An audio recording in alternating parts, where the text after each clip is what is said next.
ইরানের president Masoud Pezeshkian সামাজিক যোগাযোগ মাধ্যমে জাতির উদ্দেশ্যে দেওয়া এক বার্তায় বলেছেন তিনি সরকারের প্রতিটি অংশকে ইরানের জন্য কাজ করার নির্দেশ দিয়েছে। ইসরায়েলের সেনাবাহিনী নিশ্চিত করেছে যে তারা ইরানের আরাক পারমাণবিক চুল্লিতে হামলা চালিয়েছে। এর আগে ইসরায়েলের বীরশেবা শহরের সোরোকা হাসপাতালে ইরান ক্ষেপণাস্ত্র হামলা চালায়। সুপ্রিয় দর্শক, আপনাদের শুভেচ্ছা জানিয়ে শুরু করছি একদম সর্বশেষ খবরের শিরোনাম। আমরা এই খবরগুলো সর্বশেষ এই মুহূর্তে বিবিসি এবং সিএনএন যে নিউজগুলো ব্রেকিং নিউজে দেখাচ্ছে সেই নিউজ থেকেই আমরা সংগ্রহ করেছি। আসুন সর্বশেষ দেশ বিদেশের খবরগুলো এক নজরে দেখে নেই। প্রথমে দেশের সংবাদ দিয়ে শুরু করছি। দেশের সর্বশেষ সংবাদে যেটি প্রধান উপদেষ্টার প্রেস উইং থেকে জানিয়েছে সেটি হচ্ছে যে বাংলাদেশের জাতীয় নিরাপত্তা উপদেষ্টা খলিলুর রহমান গতকাল বুধবার ওয়াশিংটন ডিসিতে মার্কিন পররাষ্ট্র দপ্তরের দেশটির উপ পররাষ্ট্রমন্ত্রী ক্রিস্টোফার ল্যান্ডাউয়ের সঙ্গে সাক্ষাৎ করেছেন। ৪৭ মিনিট আগে পাওয়া খবরটি হচ্ছে ইরানের প্রেসিডেন্ট মাসুদ পেজেশকিয়ান সামাজিক যোগাযোগ মাধ্যমে জাতির উদ্দেশ্যে দেওয়া এক বার্তায় বলেছেন তিনি সরকারের প্রতিটি অংশকে ইরানের জন্য কাজ করার নির্দেশ দিয়েছেন। সব মন্ত্রণালয় এবং সরকারি সব এজেন্সিকে তাদের সর্বোচ্চ শক্তি ও সম্পদ ব্যবহার করে ইরানের জন্য কাজ করতে বলা হয়েছে। কোনো কিছুর প্রতি বিমুখ না হয়ে আপনাদের ধৈর্য ও সমর্থন দরকার বলেও তিনি জানিয়েছেন। ১ ঘন্টা আগে যে সংবাদটি বিবিসি নিউজে পরিবেশিত হচ্ছে সেটি হচ্ছে কয়েকদিন ধরে ইরানের হামলার প্রভাব খুব সীমিত ছিল, কিন্তু এবার ইরানি ক্ষেপণাস্ত্র ইসরায়েলের আকাশ প্রতিরক্ষা ভেদ করে কয়েকটি স্থানে আঘাত হেনে উল্লেখযোগ্য ক্ষতি করেছে। সাম্প্রতিক সময়ে ইরানের ক্ষেপণাস্ত্রের সংখ্যাও কমে গিয়েছে, যা থেকে ধারণা করা যায় ইসরায়েলি বিমান হামলায় ইরানের সামরিক স্থাপনা ক্ষতিগ্রস্ত হয়েছে। চীনের পররাষ্ট্র মন্ত্রণালয় এই মুহূর্তে জানিয়েছে তারা ইরান থেকে ১৬০০ এর বেশি এবং ইসরায়েল থেকে আরও কয়েকশো চীনা নাগরিককে সরিয়ে নিয়েছে।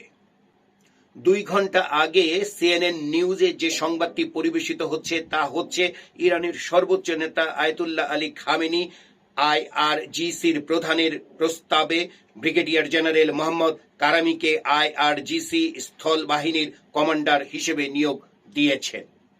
৩ ঘন্টা আগে বিবিসি নিউজ এবং সিএনএন নিউজ দুটোতেই যে সংবাদটি পরিবেশিত হয়েছে তা হচ্ছে ইসরায়েলি গণমাধ্যমের খবরে বলা হয়েছে বৃহস্পতিবার ইরানের ক্ষেপণাস্ত্র হামলায় হোলন শহরে ৩ জন গুরুতর আহত হয়েছেন। তাদের অবস্থা আশঙ্কাজনক। রামাতোগন এলাকায় প্রায় ২০ জন হালকা আঘাত পেয়েছেন বলে জানানো হয়েছে। তেল আভিভও হামলার শিকার হয়েছে। ইসরায়েলের সাহায্য সংস্থা জানিয়েছে আজ ইরানি হামলায় মোট আহতের সংখ্যা বেড়ে দাঁড়িয়েছে ৬৫ জনে। ইসরায়েলের জরুরি সেবা সংস্থা মেগেন ডেভিড এডম এমডিএ জানিয়েছে যে সাম্প্রতিক ইরানি হামলার পর মোট ৬৫ জন আহত হয়েছেন, তাদের চিকিৎসা চলছে। ৩ ঘন্টা আগে বিবিসি নিউজ যে সংবাদটি লাইভ কাস্ট করেছে সেটি হচ্ছে ইরানের হামলায় ইসরায়েলের সোরোকা হাসপাতাল থেকে ধোঁয়ার কুণ্ডুলি দেখা গিয়েছে। ইসরায়েলের জরুরি সেবা সংস্থা জানাচ্ছে এখন পর্যন্ত ৬৫ জনের বেশি আহত হয়েছেন। হাসপাতালের চিকিৎসকরা এখনো সেখানে কাজ চালিয়ে যাচ্ছেন। ৩ ঘন্টা আগে যে সংবাদটি পরিবেশিত হয়েছে সেটি হচ্ছে বৃহস্পতিবার সকালে ইসরায়েলের বীরশেবা শহরের সোরোকা হাসপাতালের পাশে একটি সামরিক স্থাপনাকে লক্ষ্য করে ইরান ক্ষেপণাস্ত্র হামলা চালিয়েছে বলে জানিয়েছে দেশটির রাষ্ট্রীয় সংবাদ মাধ্যম। সংবাদ সংস্থা আইআরএন এর মতে ইসরায়েলি প্রতিরক্ষা বাহিনীর একটি কমান্ড ও গোয়েন্দা সদর দপ্তর এবং গাফ ইয়াম টেকনোলজি পার্কে অবস্থিত একটি সেনা গোয়েন্দা ক্যাম্পের উপর এই হামলা চালানো হয়েছে। তারা আরও বলেন হাসপাতাল মূলত বিস্ফোরণের তাণ্ডবে ক্ষতিগ্রস্ত হয়েছে, বড় কোনো ক্ষতি হয়নি। আসল লক্ষ্য ছিল সামরিক অবকাঠামো, আর সেটাই সরাসরি ও নির্ভুলভাবে আঘাত করা হয়েছে। ৩ ঘন্টা আগে ইন্টারন্যাশনাল নিউজ মাধ্যমগুলোতে যে সংবাদটি লাইভ প্রচারিত হয়েছে সেই সংবাদটি হচ্ছে ইসরায়েলের সেনাবাহিনী নিশ্চিত করেছে যে তারা ইরানের আরাক পারমাণবিক চুল্লিতে হামলা চালিয়েছে। তবে তারা বলেছে এই চুল্লিটি বর্তমানে নিষ্ক্রিয় অবস্থায় আছে। ইসরায়েলের সোরকা হাসপাতালে ইরানের হামলার বিষয়ে ইসরায়েলের প্রধানমন্ত্রী বেনিয়ামিন নেতানিয়াহু কড়া প্রতিক্রিয়া জানিয়েছেন। সামাজিক মাধ্যমে এক্স হ্যান্ডেলে এক পোস্টে তিনি বলেছেন, আজ সকালে ইরানের সন্ত্রাসী অত্যাচারীরা বীরশেবার সোরকা হাসপাতালে এবং মধ্যাঞ্চলে সাধারণ মানুষের উপর ক্ষেপণাস্ত্র নিক্ষেপ করেছে। আমরা তেহরানের সেই অত্যাচারীদের থেকে পুরো মূল্য আদায় করব বলে তিনি হুঁশিয়ারি করেছেন। ইরানের সাম্প্রতিক হামলার পর ইসরায়েলের প্যারামেডিকরা কমপক্ষে 32 জনকে চিকিৎসা দিচ্ছেন। ইসরায়েলের জরুরি সেবা মাধ্যম ম্যাগেভ ডেভিড এডম এ তথ্য জানিয়েছে।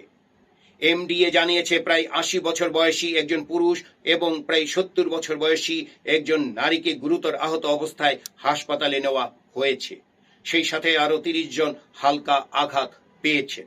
বেশিরভাগই বিস্ফোরণ এবং গুলি থেকে আঘাত পেয়েছেন। ইসরায়েলি পুলিশ সাধারণ মানুষকে অনুরোধ করেছে তারা যেন ক্ষেপণাস্ত্র আঘাতপ্রাপ্ত হয়ে হাসপাতালে না যান, কারণ তারা সেখানে বিপজ্জনক পদার্থ থাকার আশঙ্কা করছে। প্রায় 1 ঘন্টা আগে, সম্ভবত গত কয়েকদিনের মধ্যে ইসরায়েলে সবচেয়ে বড় ইরানি ক্ষেপণাস্ত্র হামলা চালিয়েছে।